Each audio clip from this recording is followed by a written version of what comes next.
The scorching Dakota Territory heat pressed down on Willow Springs like God's own judgment dust devils dancing across the parched settlement as Clara Whitmore stumbled from the freight wagon's splintered tailgate. The hemp rope around her wrists had carved bloody furrows during the torturous journey from Uncle Arthur's failed homestead wounds that burned like brands in the afternoon sun. At 22, Clara had endured a lifetime of whispered condemnations that followed her like shadows. Barren, cursed, God's punishment made flesh. The words had carved themselves into her soul deeper than any physical scar, but nothing had prepared her for this final degradation, to be sold like livestock, to satisfy debts she'd never incurred. Her mother's blue calico dress, once Elizabeth Whitmore's Sunday finest, now hung in tatters stained with Arthur's drunken vomit from the night he'd signed away her future. The memory of his slurred confession still echoed in her mind. "Ain't got no choice, girl. Pete Morrison owns half this territory, and what he don't own, he controls. Owe him more than this worthless land will ever produce." Clara forced herself upright despite the trembling in her legs, refusing to collapse before the hungry crowd that had gathered like carrion birds sensing death. These were faces she'd known since childhood, the blacksmith who'd once carved her wooden dolls, the preacher's wife, who taught her to read scripture by lamplight neighbors, who'd wept genuine tears at her mother's funeral just 8 months past. Now they watched with the morbid fascination of those who'd never fallen quite so far themselves, their eyes holding that peculiar mixture of pity and relief that came from witnessing someone else's misfortune. "Know her? Well now, good folks of Willow Springs." Peter Morrison called out his voice, carrying the false bonhomie of a man accustomed to getting his way through intimidation wrapped in neighborly smiles. The cattle boss stepped onto the makeshift platform beneath the settlement's ancient oak tree, his considerable bulk straining the seams of a leather vest darkened with sweat grease and the accumulated stains of countless dirty dealings. Pete brandished a folded document like a preacher wielding scripture, though Clara knew the only God this paper served was naked greed. "Got ourselves some important legal business to conduct here in the good Lord's sight," he announced, his small pig-like eyes scanning the crowd with predatory satisfaction. "This here's a binding labor contract properly signed and sealed by our esteemed territorial clerk. Miss Clara Whitmore's legal guardian, being her Uncle Arthur, since her blessed mother passed to glory, has transferred her working obligations to my enterprise for 3 full seasons' payment against his considerable and long overdue debts." The crowd stirred uneasily, boots shuffling in the dust as moral discomfort warred with curiosity. Such arrangements danced on the knife's edge of territorial law, but in these remote settlements, where federal authority was more suggestion than reality, Pete Morrison's influence carried more weight than any distant judge's gavel. Though debt bondage was technically illegal, since the war between the states had ended more than a decade past, the frontier had its own rules written in whiskey violence, and the carefully applied pressure of men with enough money to buy whatever passes for justice they required. Clara's desperate gaze swept the gathering until it found the solitary figure standing apart from the others, motionless as carved granite against the weathered corral fence. Wicasa bore his 32 years, like ancient stone, his shoulder-length black hair bound with strips of leather that showed honest wear from hard use. Silver threads already marked his temples like premature frost, and lines of old pain had etched his weathered features with the hard-won dignity of a man who'd endured devastating loss without breaking under its weight. His buckskin shirt and leggings spoke of practicality over fashion cut and sewn with the precise skill that came from necessity rather than vanity. The bone-handled knife at his belt rested with the casual ease of a tool that had been used for everything from cutting rope to saving lives, while his dark eyes held depths that spoke of secrets and sorrows carefully guarded. As a Lakota who'd served as Army scout during the recent troubles with Red Cloud's people, Wicasa occupied that treacherous middle ground between two worlds trusted by neither useful to both, when violence threatened to spill beyond anyone's ability to control. Clara had seen him around the settlement occasionally, had noticed the way he moved with liquid grace, and spoke only when his words carried weight worth hearing. There was something in his watchful silence that recognized pain without offering empty pity, understood loss without demanding explanations that couldn't be given. Pete's meaty hand shot out suddenly and tangled in Clara's hair, yanking her head back with vicious force to display her face like livestock at auction. Fire shot through her scalp from roots to tips, but she bit back the cry that wanted to escape, refusing to give these people the satisfaction of seeing her break completely. "Now she ain't much to look at," Pete announced with the cruel satisfaction of a man who enjoyed having power over others. "And Lord knows she's proven herself worthless at what the Almighty intended women for. But she's got strong hands that ain't afraid of work and a back that ain't broke yet. Should serve well enough in the cookhouse up at the Black Hills mining camp, where a woman's other failings don't matter much to men who've been underground for months." The words landed like physical blows, each one carefully chosen to strip away another layer of human dignity. Clara had heard similar cruelties countless times, whispered behind church pews by women who considered themselves righteous, spoken aloud by men who thought her supposed barrenness made her less than fully human. The familiar shame burned hotter than the summer sun, beating down on the dusty platform. But beneath it, something else had begun to kindle in her chest.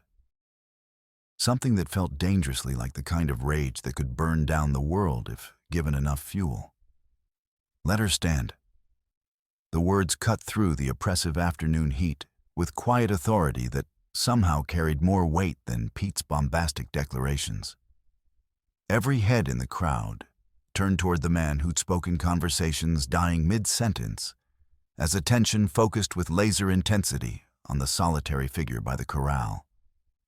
Wicasa stepped forward with measured, deliberate paces, his dark eyes fixed on Pete's florid face, with the unwavering intensity of a hawk studying prey. There was no hurry in his movement, no wasted motion, just the fluid grace of a man who understood that violence, when it came, would be swift and final. Pete's grip tightened in Clara's hair until involuntary tears sprang to her eyes, though whether from pain or desperate hope she couldn't say. "This ain't your concern, Scout." Pete snarled his voice, carrying the edge of a man whose authority had been questioned in public. "Best keep walking if you know what's good for you and that half-breed boy of yours." The racial slur hung in the air like the stench of something dead and rotting. Clara saw something flicker in Wicasa's eyes, not anger exactly, but the cold, calculating expression of a warrior deciding whether the situation had progressed beyond words into the realm where only violence could provide resolution.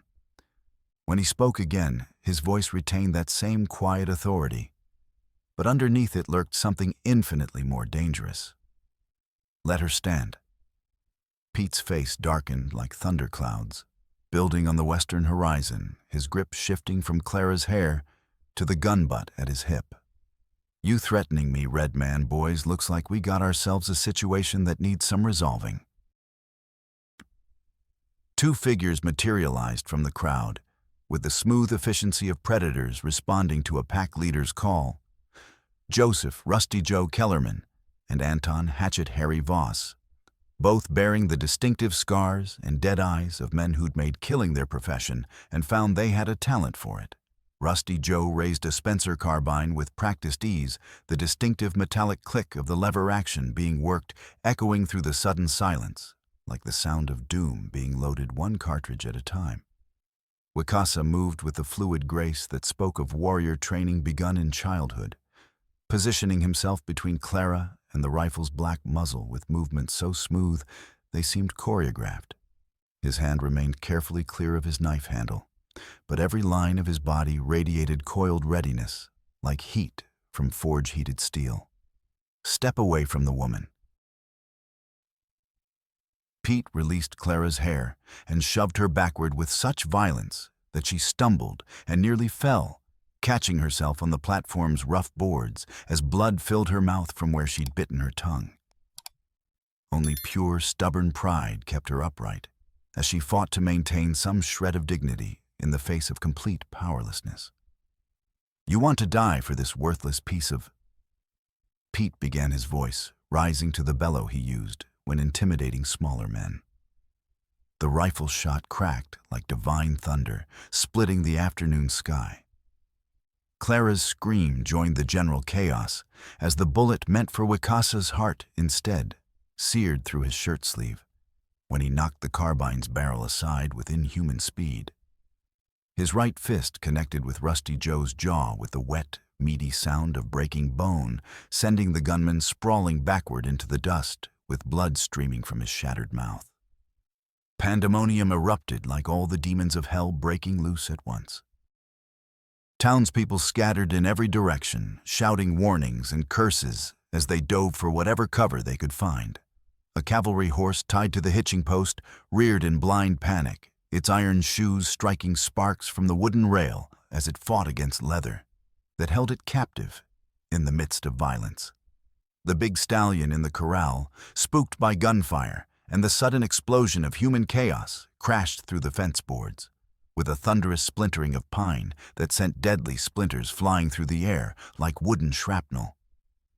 Wikasa spun toward Clara with liquid grace, his knife appearing in his hand as if summoned by pure will. The blade flashed once in the afternoon sunlight, and suddenly the ropes binding her wrists parted like silk threads. Feeling rushed back into her hands in a painful wave of pins and needles, but she barely noticed through the fog of terror and disbelief that threatened to overwhelm her completely.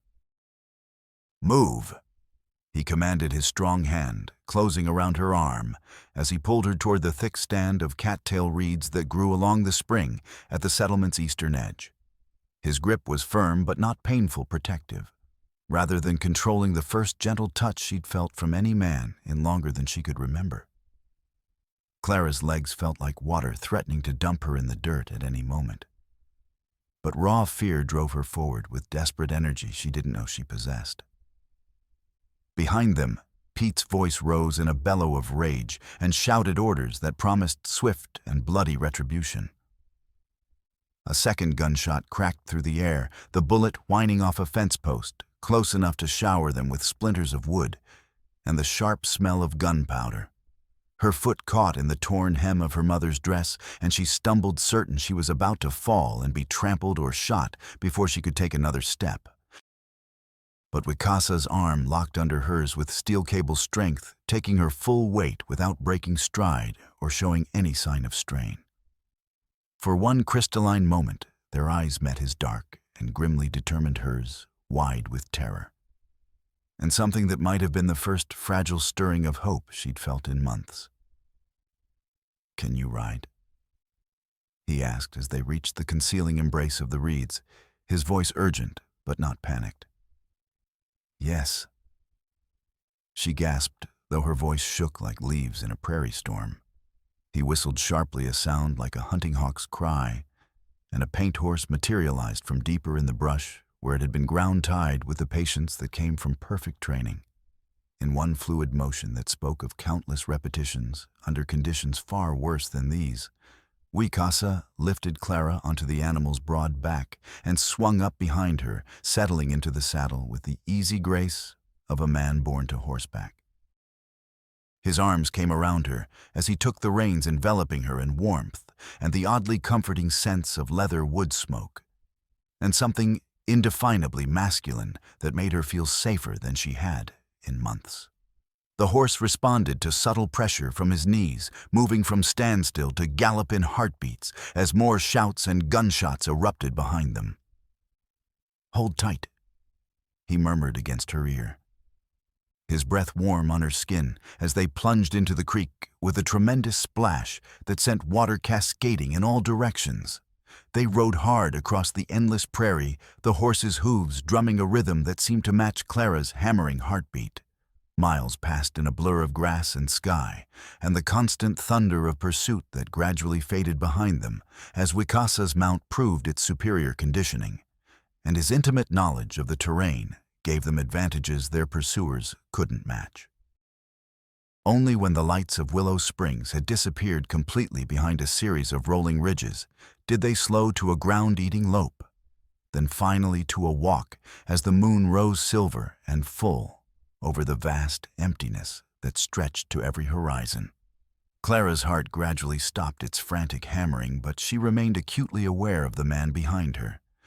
The steady rhythm of his breathing, the controlled strength in his hands as he guided their mount, meant the way his eyes never stopped scanning the darkness for signs of continued pursuit. The warmth of his body against her back, the solid comfort of his presence stirred something in Clara that she'd thought permanently dead and buried.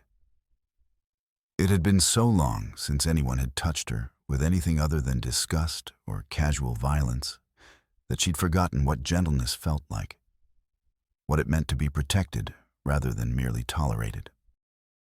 The realization brought tears to her eyes, not of fear or pain, but of something far more dangerous and infinitely more precious.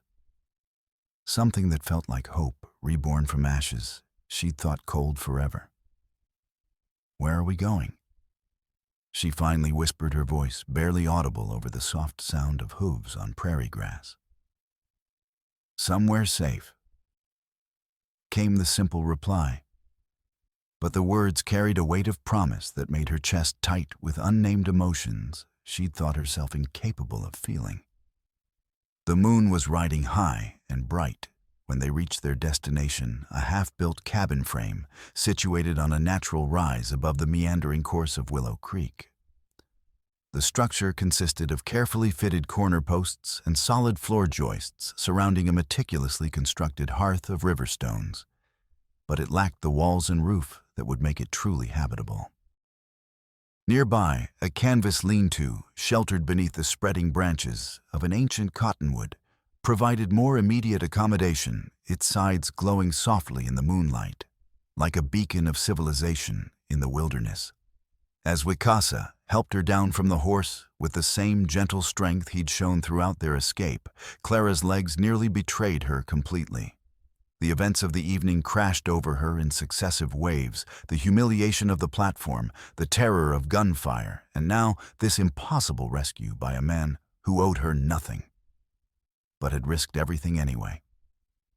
She found herself shaking not just from delayed shock, but from the overwhelming realization that she was free, at least for the moment, from the fate Pete Morrison had planned for her. "Sit," Wicasa said gently, his voice carrying the kind of natural authority that came from years of taking care of others. He guided her to a log that had been shaped and positioned to serve as a bench near a carefully laid fire ring, then moved with economic efficiency born of long practice to build up a fire and fetch water in a battered tin cup that showed the wear of constant use. Clara drank gratefully the cool liquid, soothing her parched throat and helping to clear the fog of shock and disbelief from her mind.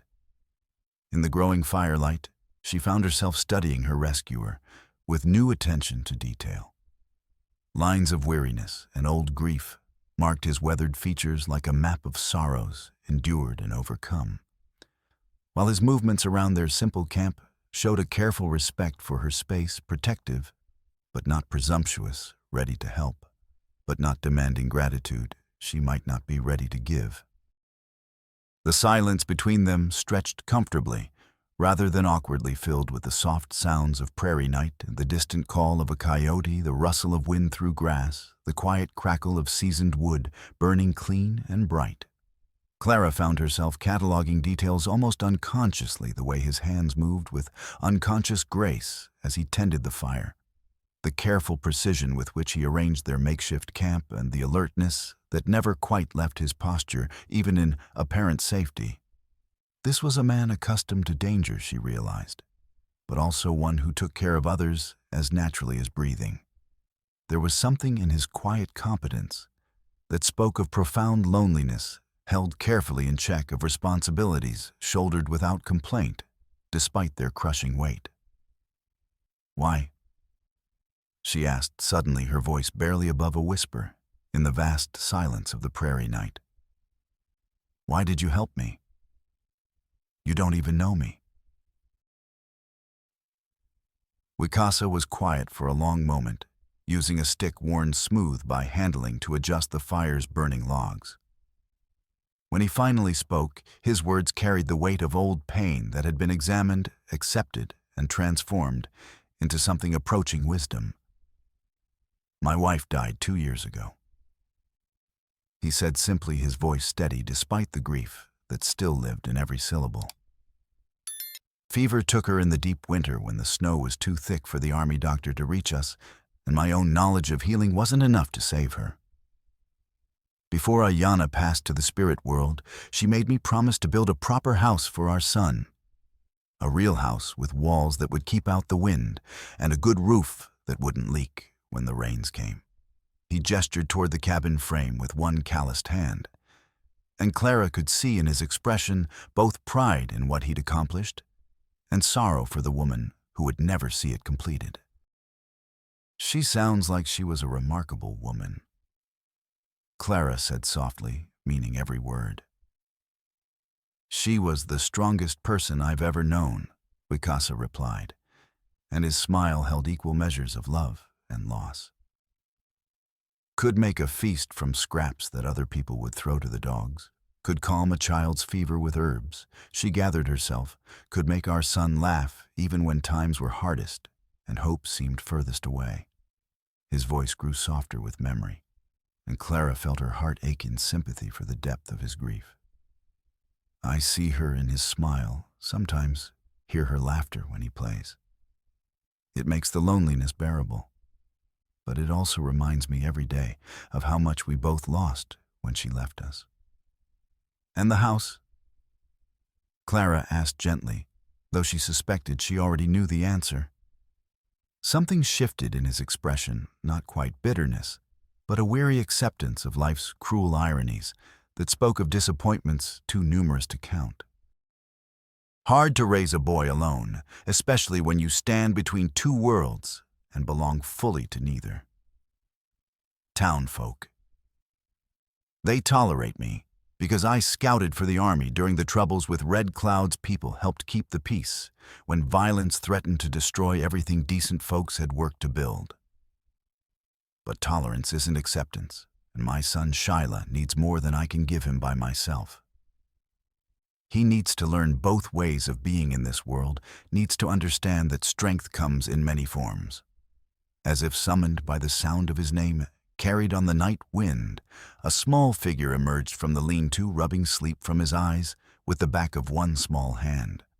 The boy looked to be about 6 years old, with his father's distinctive high cheekbones and intelligent dark eyes, but his face still held the rounded softness of childhood.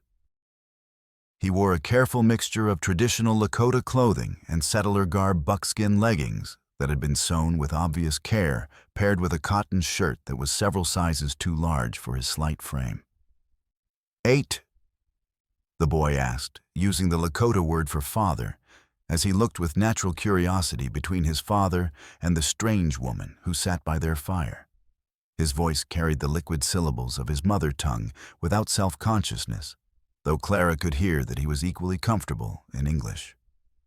"It's all right, Sinks," Wicasa replied gently, switching to English for Clara's benefit, while his expression softened with the particular tenderness that fathers reserve for their children.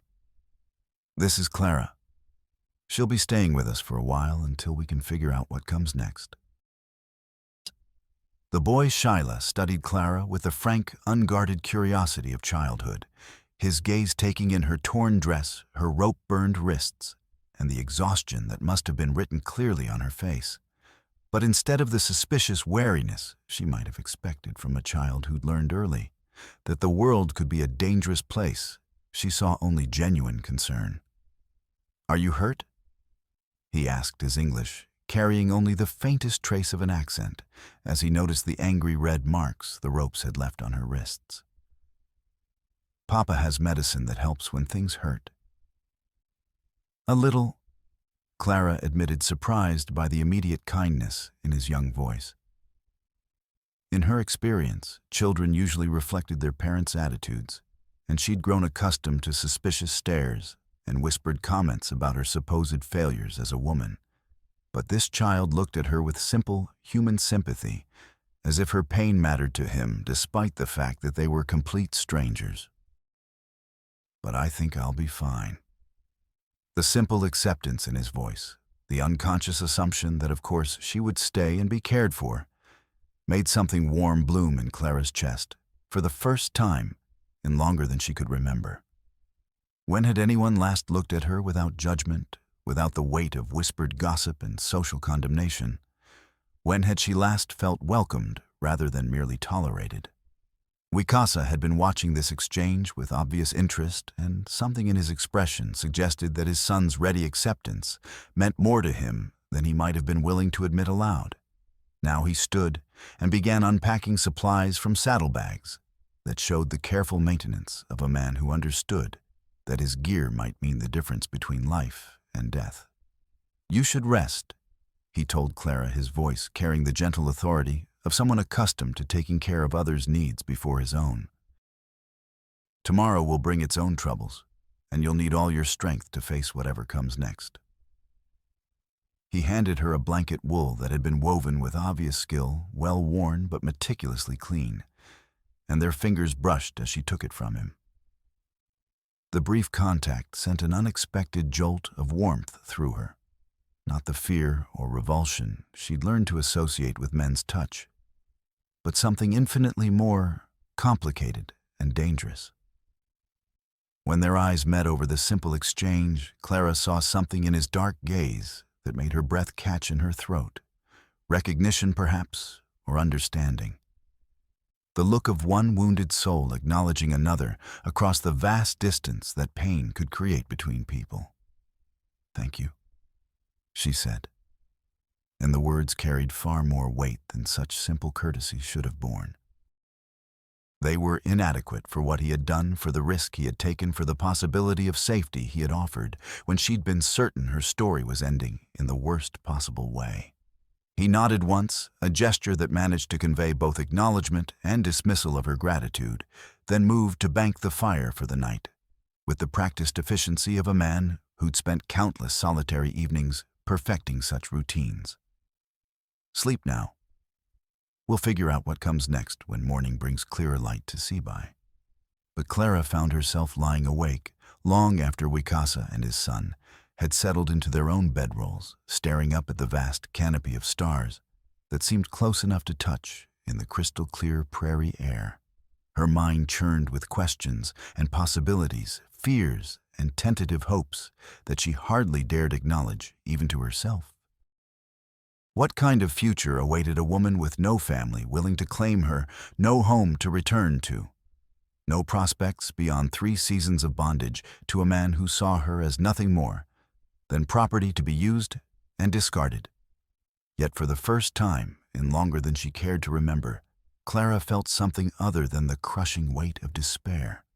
As she listened to the gentle sounds of the night prairie and the quiet breathing of the man and boy who had taken her in without question or demand for payment, she dared to imagine that perhaps her story wasn't ending after all. Perhaps against all odds and reason, it was just beginning to unfold in ways she'd never dreamed possible. The thought should have terrified her with its implications and possibilities. Instead, it filled her with something she'd almost forgotten. Existed hope fragile as spun glass, but real enough to warm her as she finally drifted toward sleep under the protective blanket of stars. Dawn broke with the sound of approaching hoofbeats and the musical jingle of harness leather sounds that sent Clara bolting upright from the fitful sleep that had finally claimed her in the darkest hours before sunrise. She saw Wikasa already on his feet beside her, his hand resting with casual readiness on his knife handle. Every line of his body radiating the controlled alertness of a man who'd learned that survival often depended on being prepared for trouble at any moment. But his posture relaxed visibly as a familiar figure came into view, an elderly man mounted on a sway-backed mule leading a heavily loaded pack horse, with the patient skill of someone who'd been making such journeys for decades. Even at a distance, there was something in his bearing that spoke of fundamental decency and the kind of practical wisdom that came from surviving whatever the frontier could throw at a man. Owen Hartwell bore the distinctive weathered stamp of someone who'd spent the better part of 70 years wrestling sustenance from reluctant soil and winning more battles than he'd lost. His back remained straight despite his age, and his pale blue eyes held the sharp intelligence that had kept him alive through drought, grasshoppers, blizzards, and the occasional raid by displaced native bands driven to desperation by circumstances beyond their control. He'd been among the very first to stake claims in this particular valley, arriving when it was still more wilderness than settlement. And his small but remarkably successful dry farming operation had become something of a cornerstone for the struggling community that had gradually grown up around his original homestead. More than that, he'd earned a reputation as a man whose word could be trusted absolutely, and whose judgment was worth seeking when difficult decisions needed to be made. Figured you folks might be in need of provisions, Owen called as he approached their makeshift camp, his voice carrying the easy authority of someone accustomed to being listened to when he spoke. And news from town, some of it good, some considerably less so. Wicasa moved to help him dismount with the automatic courtesy he'd shown Clara the night before. Accepting canvas bags that released the precious scent of real coffee, not the chicory substitute that most frontier dwellers had to make do with but actual coffee beans, that spoke of careful hoarding and generous sharing.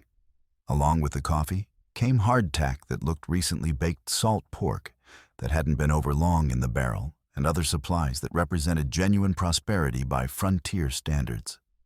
As Wicasa worked to coax their banked fire back to full life, Owen's lined face grew somber with the kind of expression that warned of trouble ahead. He was not a man given to unnecessary drama, but neither was he one to sugarcoat harsh realities that needed to be faced directly. Pete's madder than a rattlesnake in a rainstorm, the old farmer reported without preamble, his weathered hands working automatically to help with the morning preparations. Got Marshal Victor's ear with claims you assaulted his men and made off with his legal property.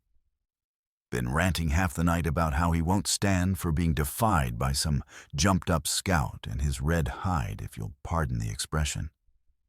Clara felt her heart sink like a stone dropped in deep water, though she supposed she'd been foolish to hope their escape would end Pete's interest in pursuing her.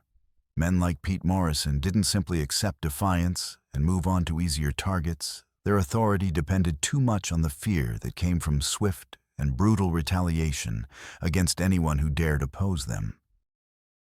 There's more, and none of it particularly encouraging. Owen continued with the relentless honesty of a man who'd learned that bad news didn't improve with delay. That contract your uncle signed, it bears Clerk Rudolph's official seal, all proper and legal looking. Makes it binding as gospel in the eyes of any territorial court, assuming you can find a judge who isn't already bought and paid for. The implications hit Clara with the force of physical blows. She'd harbored some small hope that the document might be challenged on technical grounds, that some flaw in its preparation or execution might invalidate the whole arrangement. But if it carried official recognition from the territorial government, gets worse. Owen said grimly, reading the despair in her expression, with the accuracy of long experience in delivering unwelcome news. Pete supplies beef to both the garrison and those mining camps up in the Black Hills, has for years now. That gives him considerable influence with what passes for local authorities around here. Marshal Victor owes him money from poker debts that keep growing every month, and Clerk Rudolph. He shook his head in disgusted disbelief. That man's seal appears on documents that benefit certain parties, if you understand my meaning. Been going on for years, and nobody's been able to prove anything solid enough to get him removed from office. Corruption. Wicasa stated flatly, his voice carrying no surprise but considerable distaste for the realities of territorial politics. The way of things out here, unfortunately. Owen agreed with the weary acceptance of a man who'd seen too much of human nature's darker aspects. Federal law's more suggestion than reality when you're 100 miles from the nearest territorial judge, and the men with badges owe their positions to the same folks they're supposed to be watching. But that doesn't make it right, and it surely doesn't mean we have to accept it without a fight. His eyes found Clara's face, and she saw genuine kindness there along with the steel determination that had kept him alive and prosperous when lesser men had given up and drifted away to try their luck elsewhere. Your mother, God rest her soul, was a good woman who helped folks through some of the worst times this settlement ever saw. Nursed half the territory through that influenza outbreak last winter, never asked for payment from those who couldn't afford it. Never turned anyone away from her door who needed help. She wouldn't have wanted to see you bound to Pete Morrison's service like some kind of medieval serf. The mention of her mother brought tears prickling at Clara's eyes, despite her efforts to maintain control over her emotions. Elizabeth Whitmore had indeed died the previous winter, succumbing to pneumonia after exhausting herself nursing others through the influenza epidemic that had claimed nearly a dozen lives in their small community. She'd been the closest thing to a trained physician the settlement possessed, combining book learning with practical experience and an intuitive understanding of how to comfort people when medicine couldn't cure them. Her loss had been felt by everyone who'd known her healing touch, but nowhere more keenly than by Clara herself. Elizabeth had been not just mother, but closest friend and the one person who'd never wavered in her belief that her daughter's worth wasn't determined by her ability to bear children or attract a husband according to society's narrow definitions of feminine success. As the morning progressed and the eastern sky lightened toward full sunrise, other members of their scattered community began arriving at the cabin site. Word traveled with remarkable speed in these isolated settlements, where news of any kind was precious currency and dramatic events like the previous evening's confrontation became the stuff of legend before the dust had settled. Dr. Edwin Carstairs arrived first, riding a serviceable mare with the easy competence of a man who'd spent years making house calls across terrain that challenged both horse and rider. He was a man in his middle years with gentle hands and tired eyes that had seen far too much suffering. Though whether that weariness came from his medical practice or some deeper source of pain, Clara couldn't say. He'd trained in Philadelphia before the war, brought him west in search of something he'd never quite been able to name or find. And his examination of Clara's rope burns and wrenched shoulder was thorough but careful, his touch professional and reassuring, in ways that made her remember what it felt like to be treated as a person rather than an object. The damage isn't severe, he assured her in cultured Eastern tones that seemed oddly out of place in the frontier setting, but somehow managed to convey both competence and compassion. These rope burns will heal cleanly if kept clean and dry, and the shoulder strain should resolve itself within a few days if you avoid heavy lifting.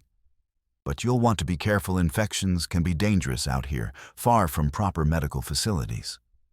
His eyes met hers directly as he completed his examination, and she saw genuine concern there, untempered by the judgment or pity she'd grown accustomed to receiving from most people.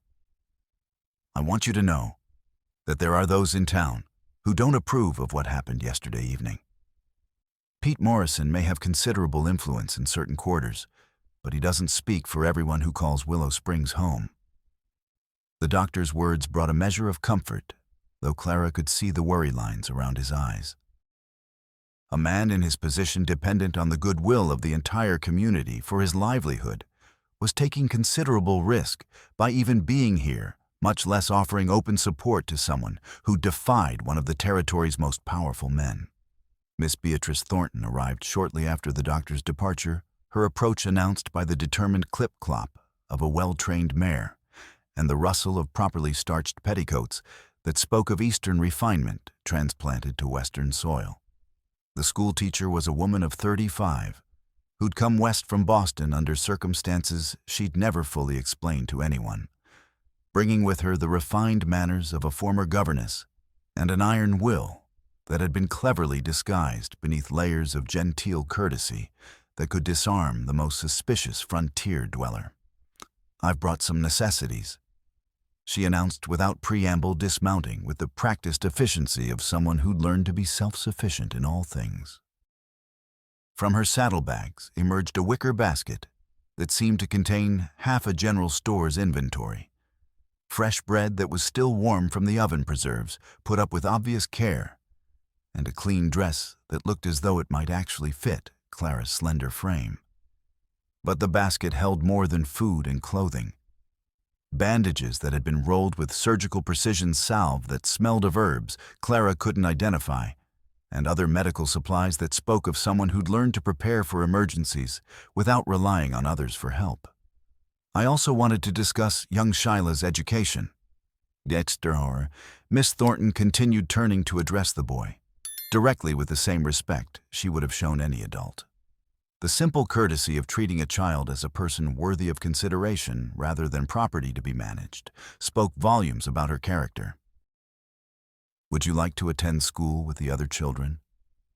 Learn reading and writing alongside arithmetic and the practical skills necessary for frontier life?"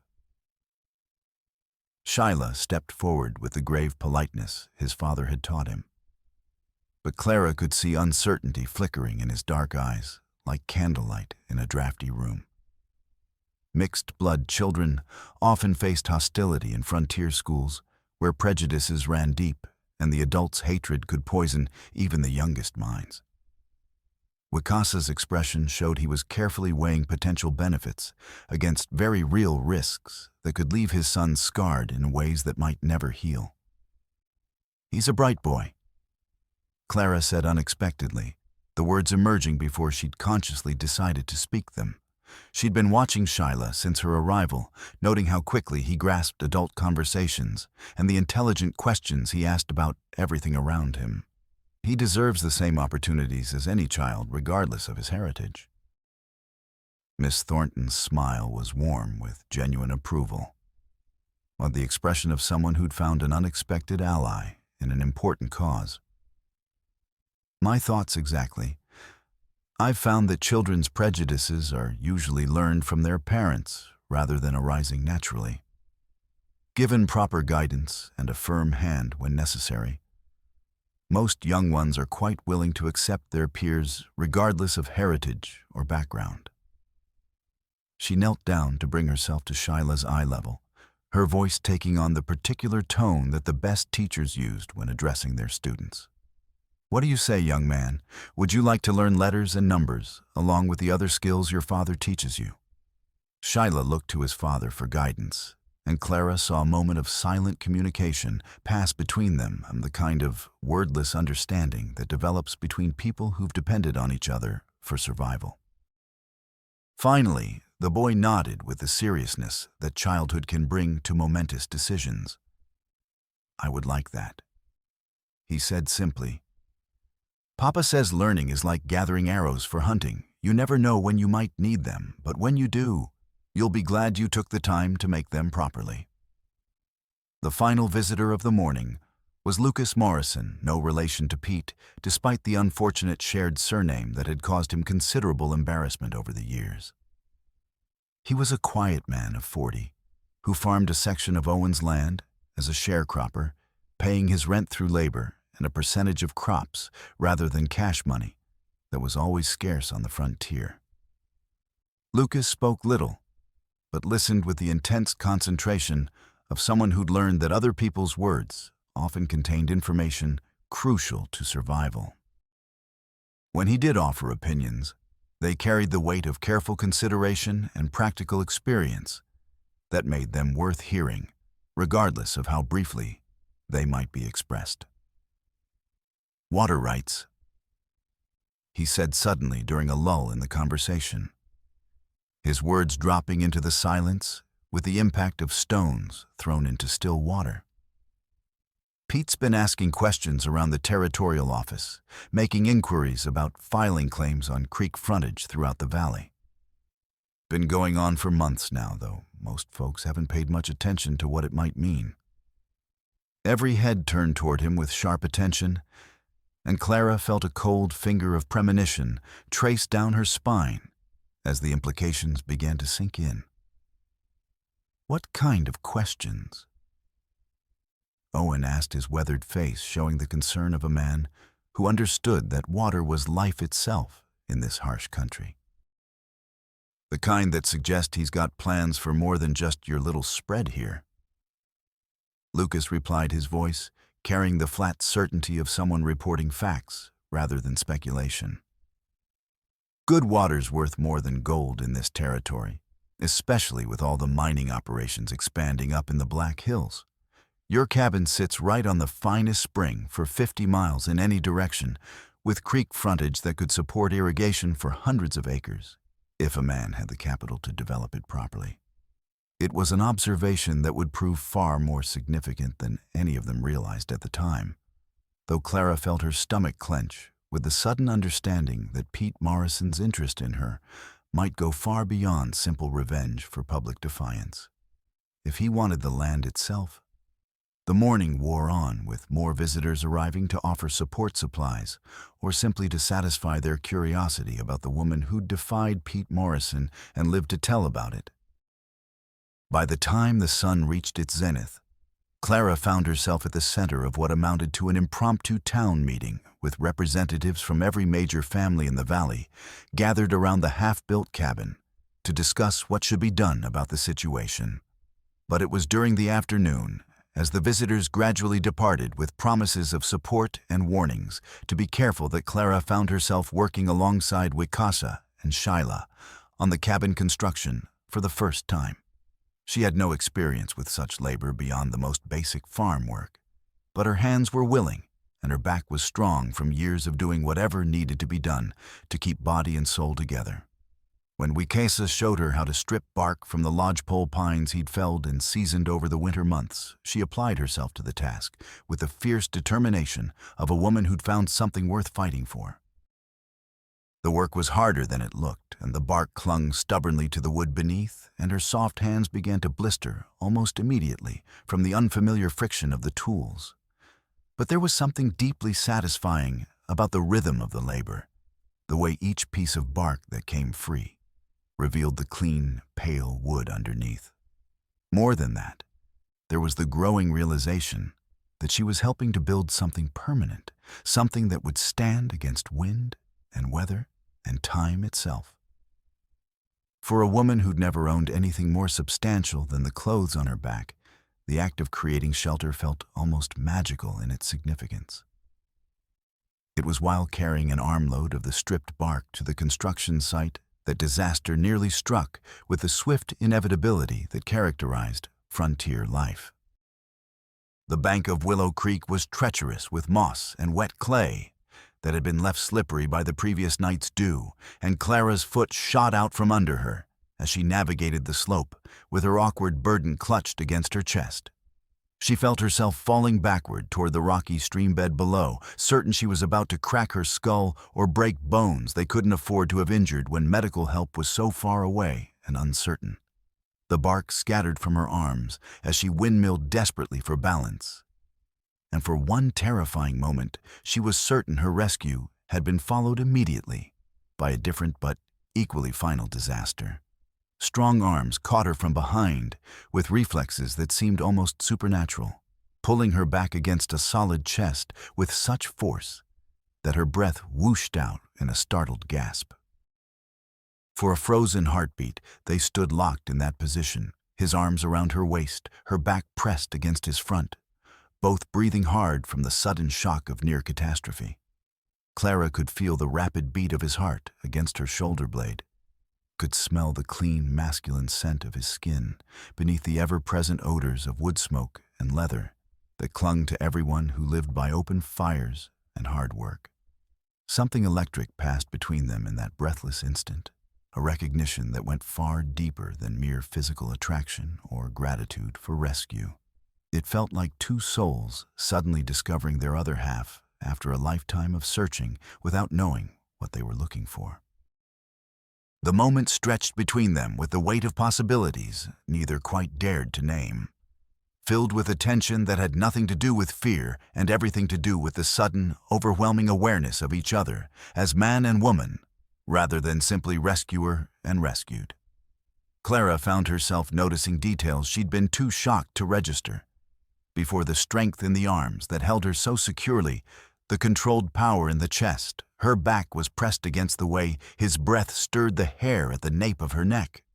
Then, Wicasa released her and stepped back with careful deliberation, his face assuming that neutral mask he wore, when emotions ran too close to the surface for comfort. But Clara caught a glimpse of something in his dark eyes before the mask fell into place, something that suggested he'd felt the same electric recognition that had stolen her breath and set her heart racing. "Careful," he said simply, though his voice carried a slight roughness that suggested he wasn't entirely unaffected by what had passed between them. "The rocks are slick after yesterday's rain, and the creek's running higher than usual." "Thank you." Clara managed, though the words seemed pitifully inadequate for what had just occurred. She was acutely aware of how cold she felt without the warmth of his body behind her, how empty her arms seemed without his strength supporting her. The simple courtesy of his rescue had somehow become something far more complicated and dangerous, a moment of intimacy that changed the air between them in ways neither was quite prepared to acknowledge aloud. They worked until sunset, the rhythm of shared labor, creating a comfortable intimacy that spoke of deeper possibilities, while carefully avoiding the dangerous territory their earlier moment had revealed. Wicasa proved to be a patient teacher, showing Clara how to notch logs and set stones without making her feel foolish for her complete inexperience with construction work.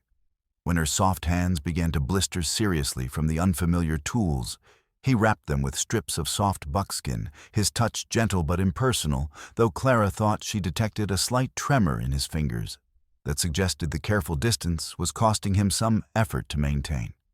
That evening, as they sat around the fire, eating Owen's provisions and listening to Shyla's animated stories about everything he'd observed during the day, Clara found herself watching Wicasa with new awareness of him as a man rather than simply a protector. The way he listened to his son with complete attention, never dismissing childish observations as unimportant. The gentle correction when the boy's enthusiasm led him toward potential danger delivered with love rather than harshness.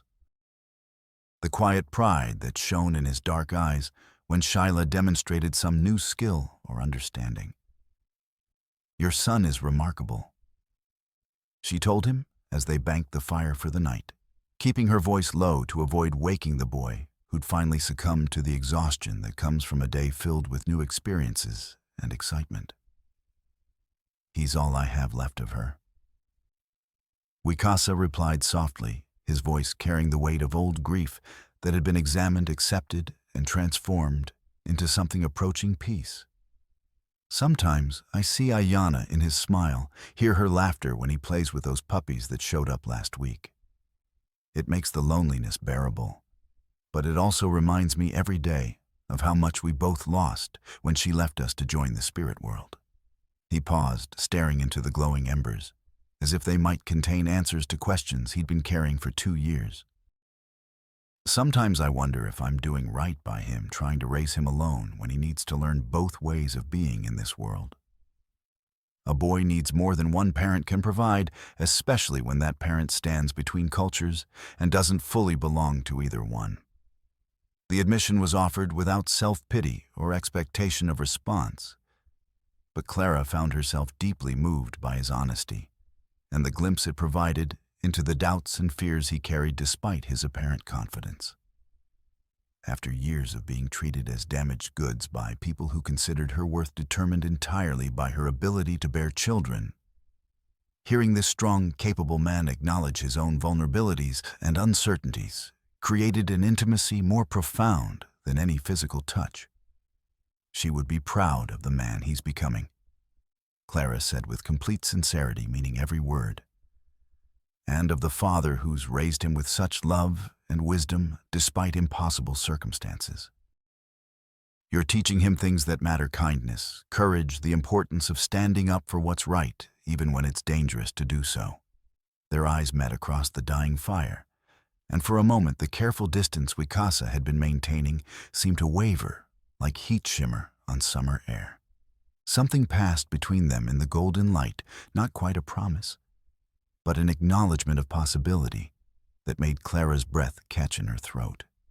Then Shyla stirred in his sleep, murmuring something in Lakota that made his father's expression soften with paternal affection, and the moment passed like a door closing softly. But as Clara settled into her bedroll under the vast canopy of stars that seemed close enough to touch in the crystal-clear prairie air, she found herself thinking not about Pete Morrison's threats or her uncertain legal situation, but about smaller, more precious things that seemed to glow with promise in the darkness.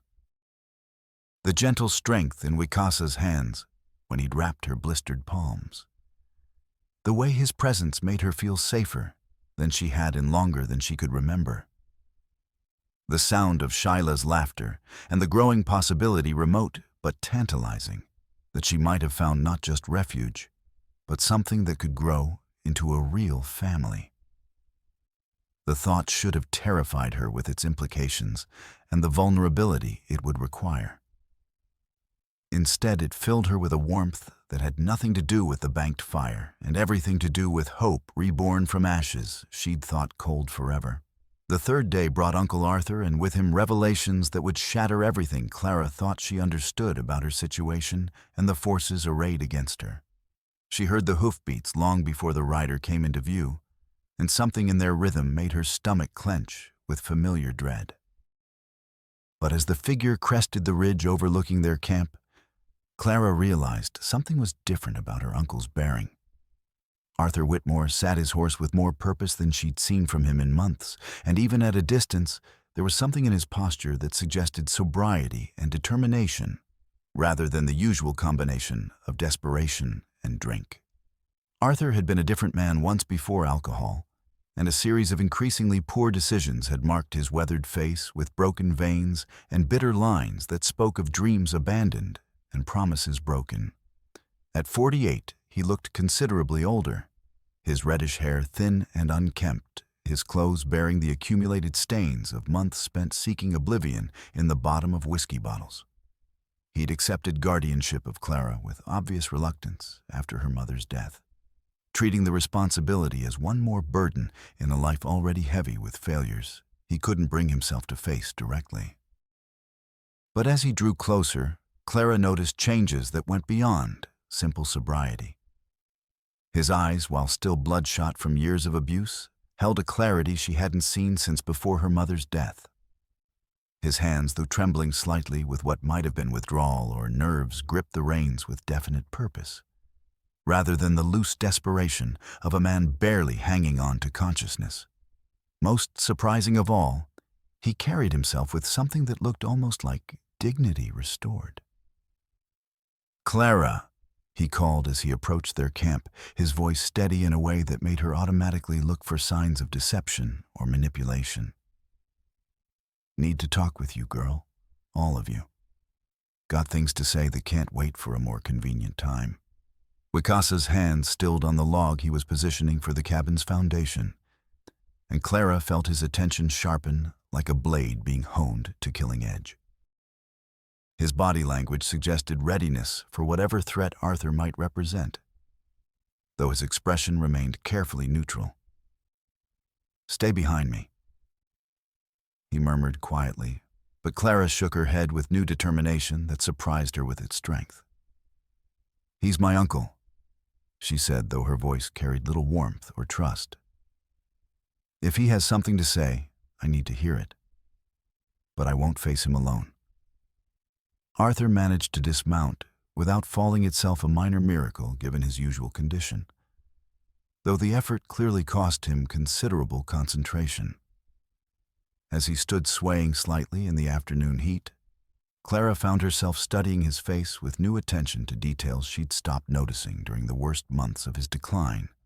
Beneath the ravages of alcohol and self-loathing, she glimpsed something she hadn't seen in years, what might have been shame, or possibly even the first stirrings of remorse, for choices that couldn't be undone, but might yet be atoned for. Most shocking of all, his hands were steady as he reached into his coat pocket and withdrew a leather portfolio that bulged with what appeared to be official documents. Owen and Dr. Carstairs had arrived as if summoned by some sixth sense. That trouble was brewing, drawn by the same instinct that had kept frontier dwellers alive through countless dangers, both human and natural. Even Lucas appeared from the direction of his fields, abandoning his work with the understanding that whatever was about to unfold might affect them all. They formed a loose semicircle around Arthur, their faces showing varying degrees of suspicion and concern, but all of them alert to the possibility that this meeting might determine the course of everything that followed. "Uncle Arthur," Clara said carefully, noting the way his hands remained steady despite the obvious stress of the moment. "You look different." Arthur's laugh held no humor, but it also lacked the bitter self-hatred that had characterized his speech for months. There was something in the sound that suggested a man who'd found bottom and begun the long climb back toward the light, though whether he'd make it all the way remained to be seen. Different is one way to put it, he said, his voice carrying a strength she'd almost forgotten he possessed. "Truth is, I've been lying to all of you, to everyone in this valley, including myself most of all. And it's time that stopped whatever the cost might be." He opened the portfolio with hands that shook only slightly, revealing papers covered with official seals and legal handwriting that spoke of government authority and binding obligations. "I've been working for Judge Malcolm," he said quietly, the words dropping into the silence like stones thrown into still water. "Undercover gathering evidence against Pete Morrison and his corruption network. That contract I signed. It was part of a plan to expose the whole rotten system from the inside." The silence that followed this announcement was so complete that Clara could hear her own heartbeat thundering in her ears like distant drums. Of all the revelations she might have expected, this was so far beyond possibility that her mind struggled to process the implications. "You," Owen's voice carried total disbelief mixed with something that might have been hope if he dared allow himself to feel it. "You've been working as an investigator for the territorial judge." Arthur flushed, but held his ground, meeting Owen's skeptical gaze with eyes that held more life than Clara had seen in them since her mother's funeral. "I know how it looks. I know what you all think of me, and Lord knows I've earned every bit of your contempt through my own actions and choices. But after I signed that damnable contract..." His voice broke slightly, and Clara saw tears gleaming in his bloodshot eyes. "After I sold my own flesh and blood like she was livestock to be traded for whiskey money, I couldn't live with myself anymore." He turned to face Clara directly, and she saw raw pain in his expression that went deeper than any physical wound could reach. "Your mother made me promise to take care of you if anything happened to her. Made me swear on her deathbed that I'd see you safe and settled, that I'd be the father you needed since yours had passed when you were too young to remember him. Instead, I became the thing she would have feared most, a man who'd sacrifice family for his own selfish needs." "The contract," Wikasa said, his voice carefully neutral, but carrying undertones of deadly interest. "You're saying it was deliberate? Part of some larger investigation?" Arthur nodded, his hands steadying as he began pulling documents from the portfolio with the care of someone handling evidence that had been acquired at great personal risk. "Judge Malcolm contacted me 2 days after Elizabeth's funeral. Said he'd been watching Pete Morrison for months, suspected him of systematic fraud involving water rights and worse. But he needed someone on the inside, someone Pete would trust because he'd already compromised them beyond any hope of redemption. The papers he spread on a makeshift table told a story of corruption that reached far beyond what any of them had imagined possible. Maps showing creek systems and spring locations throughout the territory, surveyors' reports, with dates that had clearly been altered correspondence between Pete and territorial officials discussing arrangements and considerations in language that was barely coded to disguise its criminal nature. Pete's been filing false claims all over Dakota territory. Arthur explained, his voice growing stronger as he revealed the scope of what he'd discovered during months of careful investigation. Using bribed officials to backdate documents, eliminate competing claims, create a monopoly on water rights that would let him control every farming and ranching operation from here to the Missouri River and beyond. Clara's breath caught as she recognized some of the locations marked on the maps, including the spring that fed Willow Creek and provided the life-giving water that made their cabin site valuable beyond any other consideration. "This land," she said, pointing to a section marked in red ink with notations in Pete's distinctive handwriting. He's been planning to claim this specific area all along. More than planning. Arthur said, his expression growing darker with anger that seemed directed as much at himself as at Pete Morrison. He's got investors back east, men with enough capital to buy judges and marshals if necessary, maybe even territorial legislators if the profits justify the expense. They want to control water throughout the entire region, then charge whatever the market will bear for access. It would give them power over the regional economy that no government could effectively challenge. Owen whistled low, the sound carrying more profanity than any curse word could have conveyed. That explains why he was so determined to get Clara out of the way before she could discover her legal position. If there were competing claims on this land, especially claims with better legal standing. "There are," Arthur interrupted, pulling out a document that made Clara's heart stop entirely.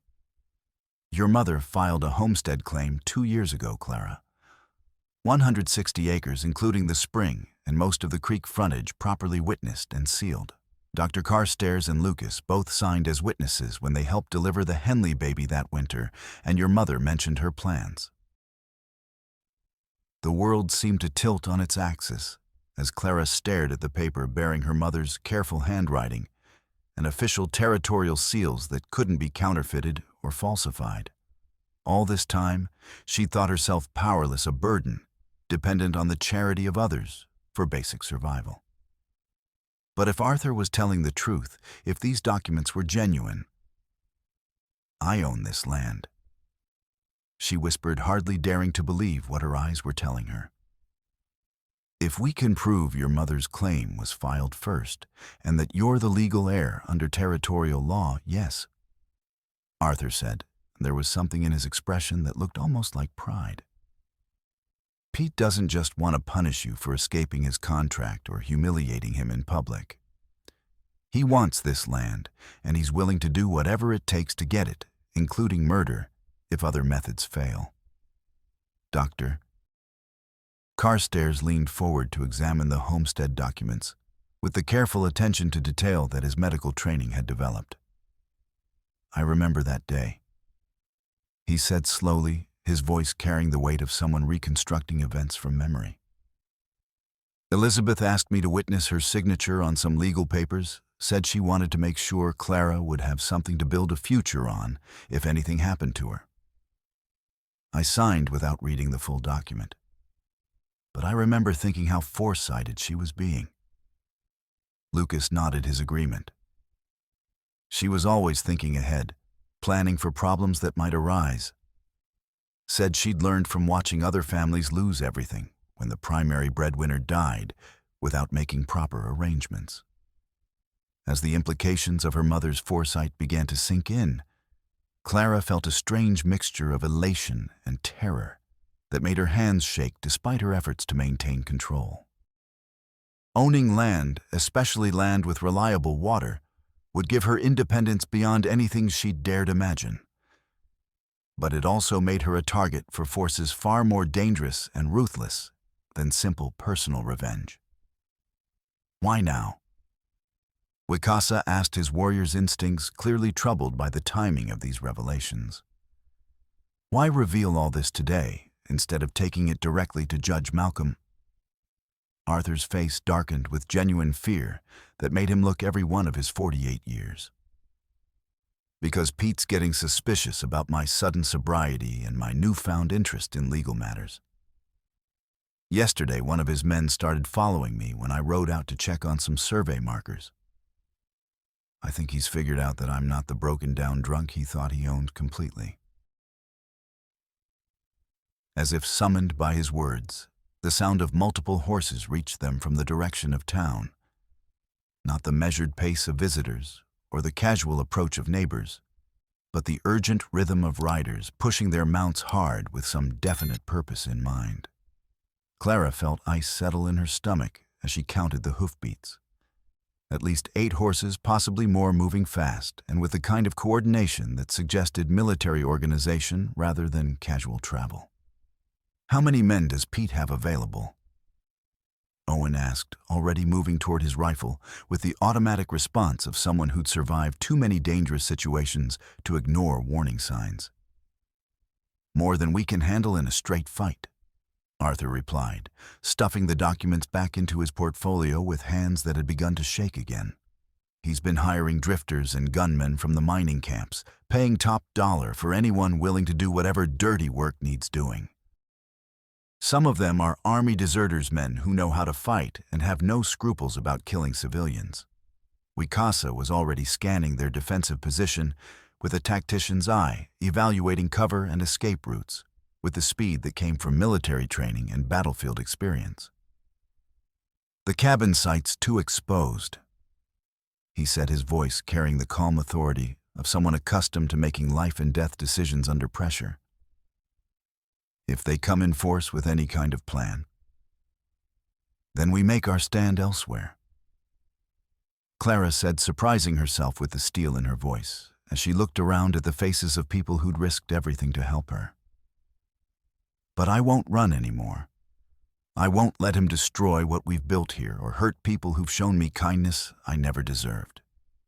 The approaching hoofbeats were getting closer, and Clara could see dust rising on the horizon, like smoke from a signal fire announcing the approach of an army. Whatever came next, she was through being a victim of other people's greed and ambition. It was time to find out what she was truly made of when everything she cared about hung in the balance. Lucas, she said suddenly, turning to the quiet man who'd proven his worth through actions rather than words. How fast can you ride, and do you know the way to Judge Malcolm's office in Lone Pine? Lucas nodded without hesitation, understanding immediately what she was asking of him. I can be there in 3 hours, 4 at the outside if I push hard and change horses at Miller's place. Then go, Clara said, her voice carrying an authority she'd never known she possessed. Tell the judge what Arthur found, bring back whatever help you can find, but don't get yourself killed trying to be a hero. We need you alive, more than we need you fast. As Lucas disappeared toward the creek where his horse was grazing, Clara turned to face the approaching dust cloud with something that felt like grim satisfaction. Pete Morrison wanted a war.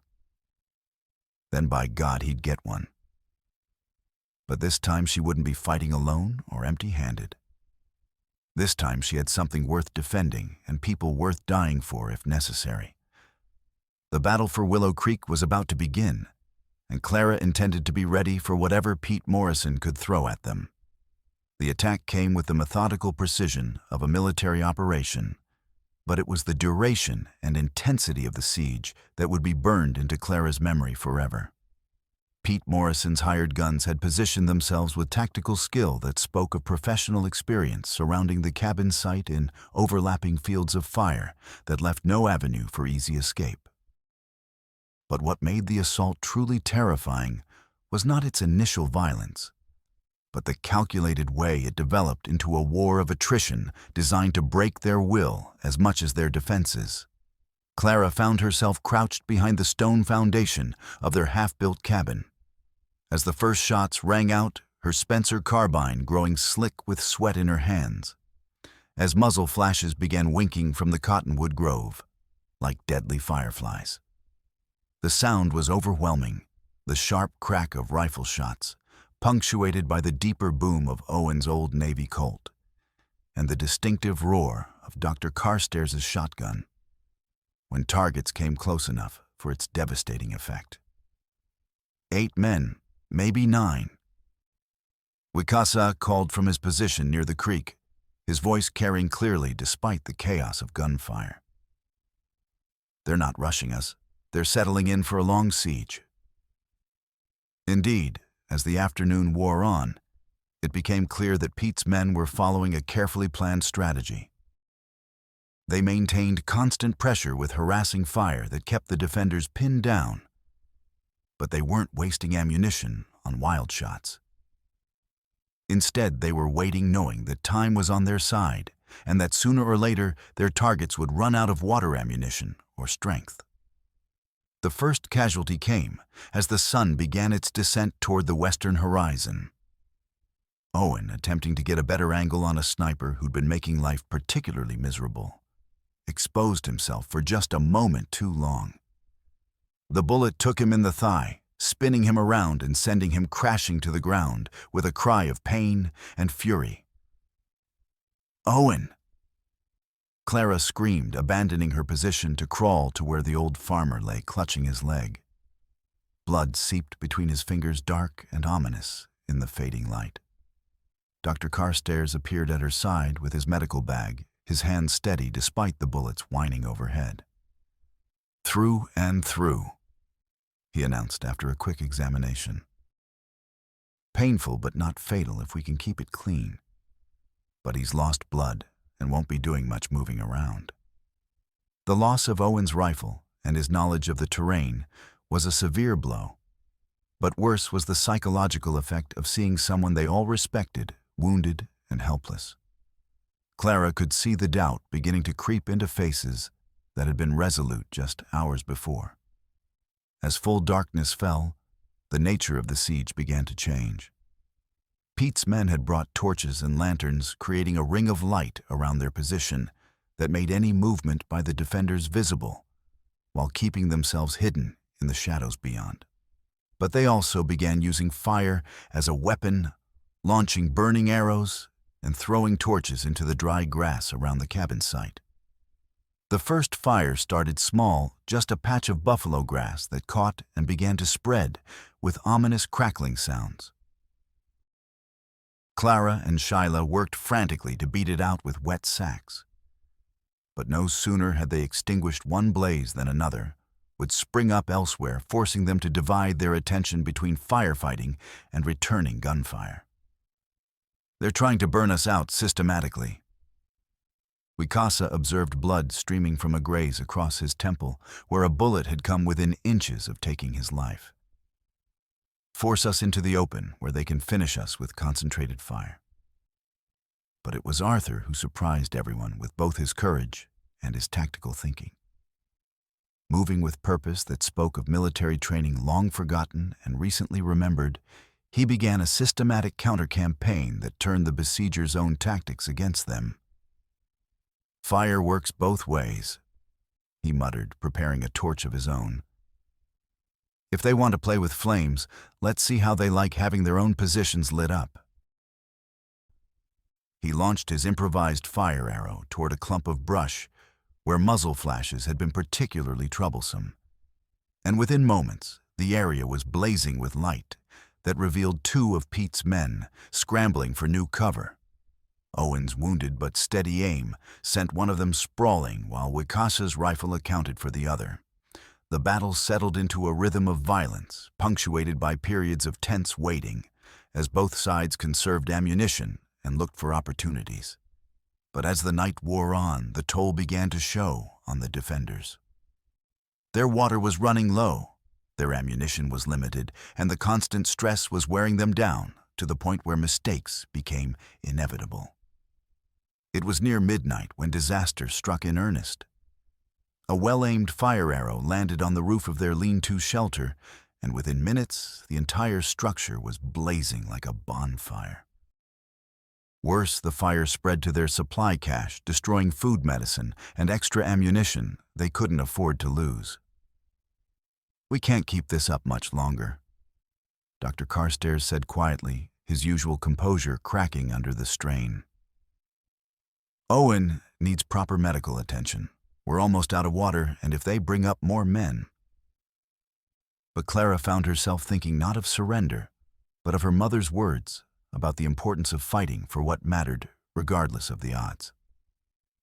Elizabeth Whitmore had faced down angry drunks, dangerous animals, and deadly diseases without flinching. Now it was Clara's turn to prove she was her mother's daughter. "Then we make them come to us," she said, her voice carrying a determination that surprised everyone, including herself. "Wicasa, how long would it take to reach the creek bed from here if we moved carefully?" 5 minutes, maybe less," he replied, understanding immediately what she was thinking. "The bank would give us better cover, and there's water." "Arthur," Clara continued, "how long before Lucas can get back with help?" "Dawn, at the earliest," Arthur replied, checking his rifle's ammunition with the automatic gesture of an experienced fighter. "Probably later if he has trouble convincing anyone to come."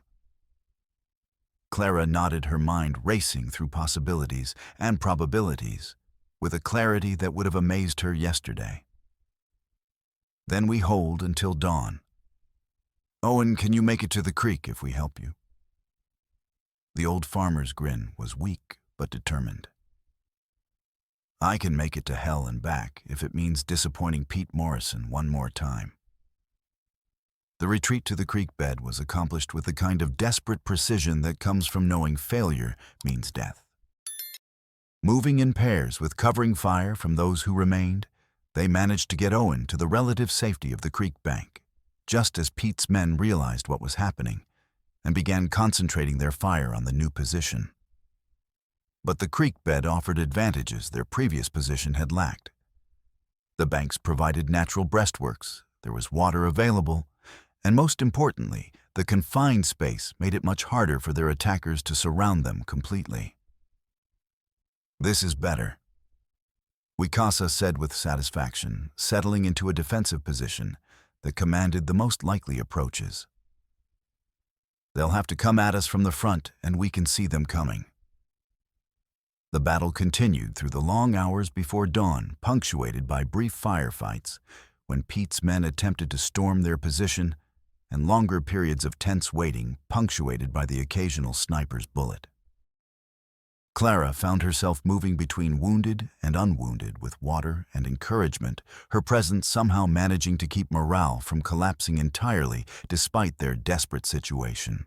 It was during one of these quiet periods, as she was rebandaging Owen's wound, that she noticed Arthur watching her with an expression she couldn't quite read. "Your mother would be proud," he said quietly, his voice carrying none of the bitter self-recrimination that had characterized his speech for months. "I've been a fool and a coward, but you're everything she hoped you'd become." Before Clara could respond, the sound of approaching horses reached them from multiple directions. Not Pete's men this time, but the organized thundering of a large group moving fast with definite purpose. "That's got to be Lucas," Owen said, hopefully trying to peer over the creek bank despite his wound. But it was Wicasa who identified the approaching riders first, his expression shifting from hope to concern as he recognized the distinctive sound of military equipment and the disciplined spacing that marked cavalry on the move. "Federal Marshals," he announced, and Clara felt her heart leap with relief and hope. Judge Malcolm kept his word. The battle ended with surprising swiftness once the federal posse arrived. Faced with overwhelming odds and the authority of territorial law, most of Pete's hired guns either surrendered immediately or melted away into the darkness to avoid capture. Only a few diehards chose to fight to the bitter end. and they were quickly overwhelmed by professional lawmen who dealt with worse situations than a few desperate gunmen. But Pete Morrison himself was nowhere to be found. Coward ran at the first sign of real opposition. Marshal Hayes reported to Judge Malcolm as the prisoners were loaded into wagons for transport to Territorial Prison. Left his men to face the consequences while he headed for the hills like the yellow dog he's always been. Clara felt a mixture of relief and disappointment as she watched the aftermath of the siege. They'd won, but the victory felt incomplete, with Pete still free to threaten them again when the opportunity arose. "He'll be back," she said to Wicasa as they surveyed the damage to their homestead. Men like Pete Morrison don't just give up and disappear. "Maybe," Wicasa replied, his arm tightening around her shoulders in a gesture that had become natural over the past few days. "But when he comes, we'll be ready for him. And next time, he won't catch us unprepared." As dawn broke over the Willow Creek Valley, painting the sky in shades of gold and crimson that seemed to promise better days ahead, Clara found herself standing in the ruins of what had been their camp, surrounded by people who'd risked everything to help a woman they barely knew. They'd paid a price for their loyalty. Owen would carry his limp for life. Dr. Carstairs bore powder burns on his hands, and Arthur looked like he'd aged 10 years in a single night. But they'd also accomplished something remarkable. They'd stood against corruption and violence. They'd protected someone who couldn't protect herself.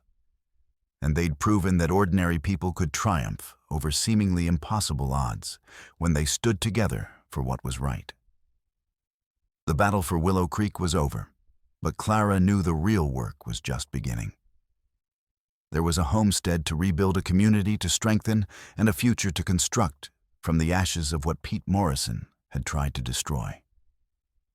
Looking around at the faces of her chosen family, Wicasa with his quiet strength, Shyla with his innocent courage, Arthur with his hard-won redemption, and all the others who'd proven themselves. When it mattered most, Clara felt something she'd thought lost forever. Not just hope, but the absolute certainty that whatever challenges lay ahead, that they would face them together as a family, in the truest sense of the word. The woman who'd been sold like livestock had become the cornerstone of a community. The marriage born of desperation had grown into something that looked very much like love. And the half-built cabin would rise again, stronger than before, as a testament to the power of ordinary people to create extraordinary things when they refused to surrender to the forces that sought to destroy them. In the months that followed, Pete Morrison's defeat and flight from justice. The true scope of his corruption network began to emerge like a photograph, developing in darkness slowly at first, then with increasing clarity that revealed depths of criminality that shocked even seasoned territorial officials. Arthur's carefully gathered evidence proved to be the key that unlocked a conspiracy reaching from local clerks all the way to territorial officials in Yankton. Judge Malcolm's subsequent investigation revealed systematic fraud involving not just water rights, but mining claims, federal land grants, and territorial contracts that had cost legitimate settlers thousands of acres and untold dollars in lost opportunities. The most significant discovery came when federal marshals searched Clerk Rudolph's office under Judge Malcolm's warrant and found a hidden cache of documents that Pete had assumed were safely destroyed.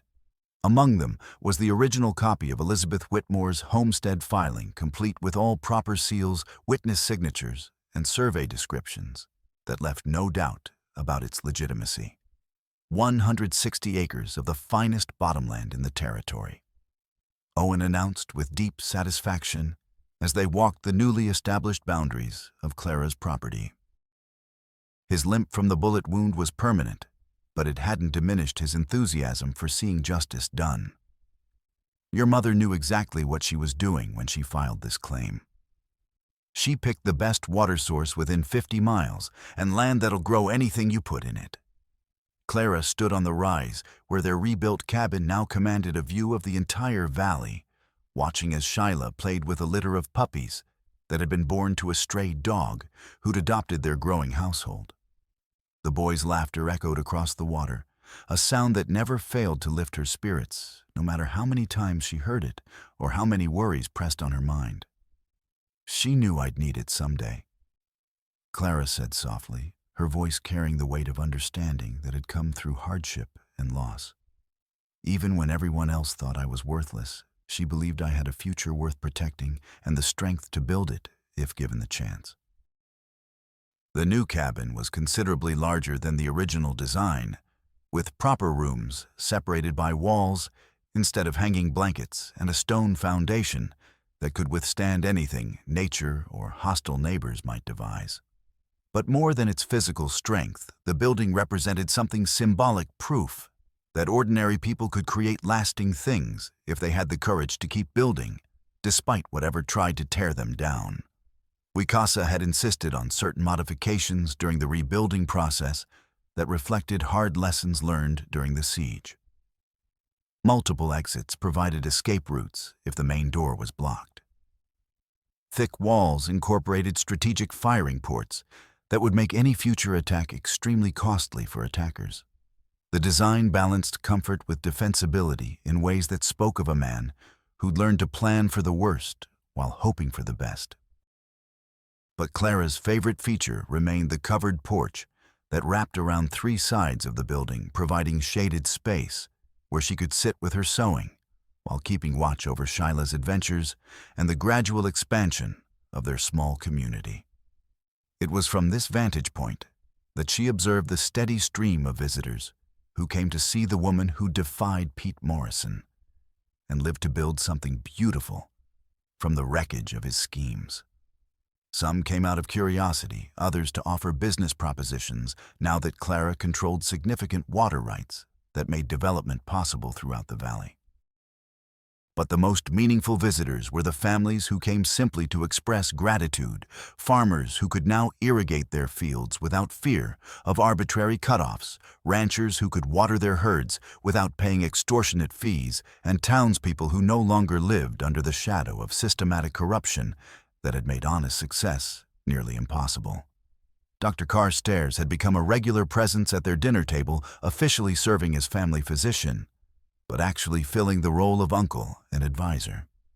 His gentle humor and vast store of knowledge made him welcome company during the long winter evenings when conversation was the primary entertainment and stories were the currency that bound people together. Miss Thornton continued her twice-weekly visits to oversee Shyla's education, and the boy's quick mind had impressed her enough that she was already discussing the possibility of sending him to a proper academy when he reached appropriate age. The idea simultaneously thrilled and terrified Clara. She wanted every opportunity for her adopted son, but the thought of him leaving their small family circle created an ache in her chest that she tried not to examine too closely. Even Marshal Victor had proven capable of redemption when faced with the choice between continued corruption and genuine law enforcement. His testimony at the trials of Pete's associates had been devastating to their defense and had helped secure convictions that would send most of the conspiracy's members to territorial prison for years to come. But the most dramatic transformation had been Arthur himself. The evidence he'd gathered at considerable personal risk had proven crucial in dismantling Pete's network, and his courage during the final battle had earned him respect from people who'd written him off as hopeless. Judge Malcolm had personally commended his service and helped him establish a legitimate freight business carrying supplies between scattered homesteads and mining camps. "Never thought I'd amount to much," Arthur admitted to Clara one autumn evening as they watched the sunset paint the western sky in shades of gold and crimson. "Always figured I was just a failure who'd never do anything worthwhile with the life God gave me. Everyone deserves a chance at redemption." Clara replied, her voice carrying the wisdom that had come through surviving her own dark valley. "The question isn't whether you've made mistakes, we all have. The question is what you do with the opportunity to make things right when that chance comes." Arthur had made the most of his opportunity in ways that continued to surprise everyone who'd known him during his worst years. He'd remained sober through harvest season, and into winter had become a reliable contributor to their community's welfare. And most importantly, had found peace with himself and the memory of his sister. The guilt over signing that damnable contract would never fully leave him, but he transformed it into determination to ensure no one else suffered similar exploitation. As autumn deepened into winter and their second year as a family approached its close, Clara began to notice changes in herself that had nothing to do with external circumstances and everything to do with the gradual dissolving of walls she'd built around her heart. The careful distance she'd maintained from Wicasa was giving way to something warmer and infinitely more complicated. Their partnership had evolved naturally through shared labor and mutual dependence. But lately, Clara found herself watching him with new awareness of details she'd been too careful to notice before. The way his hands moved with unconscious grace, whether he was working leather or shaping wood. The gentle patience he showed when teaching Shyla traditional skills alongside modern ones. The protective way his eyes would find her face whenever strangers visited, as if reassuring himself that she was safe and content. It was during one of those long winter evenings, as they sat by the fire discussing plans for spring planting, while Shyla slept peacefully in his bed nearby, that something fundamental shifted between them. Perhaps it was the way firelight played across Wicasa's weathered features, highlighting the strength and character that hardship had carved there. Perhaps it was the quiet intimacy of the moment, the sense of being completely safe and accepted in ways she'd never experienced before. Winyan waste, he said softly, using Lakota words she'd learned meant good woman, and her name had never sounded so precious in anyone's voice. Their first real kiss was tentative and sweet. Two people who'd learned to be careful with their hearts, finally allowing themselves to acknowledge what had been growing between them for months. But it quickly deepened into something more passionate, fueled by the desperate tenderness that comes from nearly losing each other and refusing to waste another moment of the gift they'd been given. When they made love that night, in the privacy of their bedroom, it was with the profound intimacy of two people who'd fought side by side and built something beautiful together, from the ruins of their separate tragedies. Clara had never known physical closeness could be both gentle and consuming. That desire could be enhanced rather than diminished by genuine respect and deep affection. Afterward, as they lay entwined beneath quilts that Clara's mother had stitched years before, she felt a completeness she'd never imagined possible. This wasn't the romantic passion of storybooks, but something far more valuable. A love built on shared struggle, mutual respect, and the daily choice to put their family's welfare above personal desires. "I love you," she whispered against his chest, the words coming as naturally as breathing, despite their profound significance. "Kanta chikala." Wicasa murmured in return, the Lakota endearment meaning "my heart," carrying more weight than any English equivalent could have borne. "You are my heart, my partner in all things, the mother of my son, and the keeper of my dreams." Spring brought news that would change their lives once again, but this time in ways that filled their home with joy rather than fear. Clara discovered she was pregnant, a development that seemed to symbolize the new life they'd built from the ashes of destruction and violence that had threatened to consume everything they held dear. "I can't wait to meet my little brother," Shyla announced with the solemn authority of a 7-year-old who'd appointed himself family protector and guardian of all important family decisions. "I'm going to teach him everything Papa taught me and everything Clara teaches me too." "Or sister," Clara added with a smile that seemed to light up their entire cabin. "And you'll be the best big brother any child could ask for, no matter what." Dr. Carstairs confirmed the pregnancy during one of his regular visits, pronouncing Clara in excellent health, while cautioning about the physical demands of frontier life and the importance of proper care during what would be a challenging pregnancy by any standards. "You'll need to be careful," he warned with the professional concern of a man who delivered too many babies under primitive conditions and lost too many mothers to complications that proper facilities might have prevented. "Avoid heavy lifting, get adequate rest, and call for me at the first sign of any complications. We can't afford to take chances with either your health or the baby's." Wikasa's response to the pregnancy news had been touchingly protective, insisting on handling any task that might be remotely strenuous and hovering over Clara with the devoted attention of a guardian angel who'd been personally assigned to ensure her welfare. She found his solicitude both endearing and occasionally frustrating, but she understood it came from love, and his painful memories of losing his first wife to childbirth complications that might have been prevented with better care. The baby was born on a warm summer evening after 12 hours of labor that tested Clara's strength and resolve, but ultimately proved both she and her child were made of stern enough stuff to survive the challenges of frontier life. Dr. Carstairs attended with Miss Thornton assisting, and their combined skill and calm professionalism helped Clara through the most difficult hours with encouragement and medical expertise that made all the difference. When their son finally made his appearance with a lusty cry that announced his arrival to the entire household and probably half the valley, Wikasa cradled the baby with practiced hands, while tears of joy and wonder streamed down his weathered cheeks.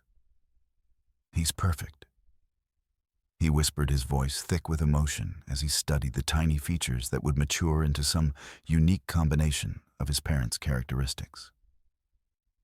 "Absolutely perfect in every way." Clara, exhausted but triumphant, reached out to touch her son's impossibly small hand with one finger. "What should we call him?"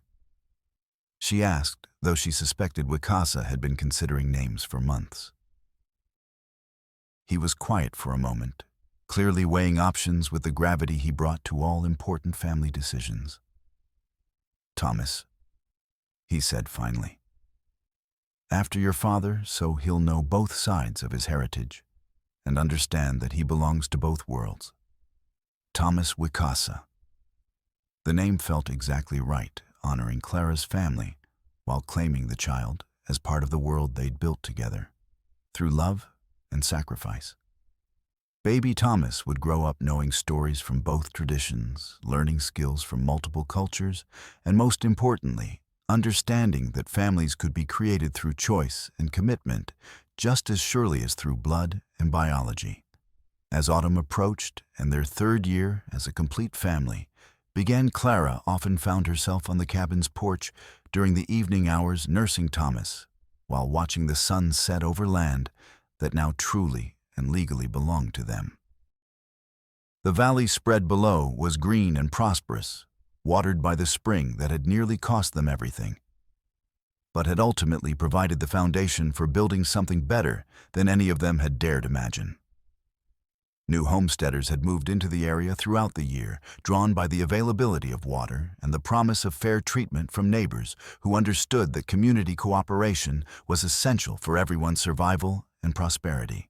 A proper town was growing up around their original settlement, complete with Owen's expanded general store, Lucas's grain mill that served the entire valley, Dr. Carstairs' medical clinic that had become a regional center for healthcare, and Miss Thornton's school where children learned reading and arithmetic alongside the practical skills necessary for frontier life.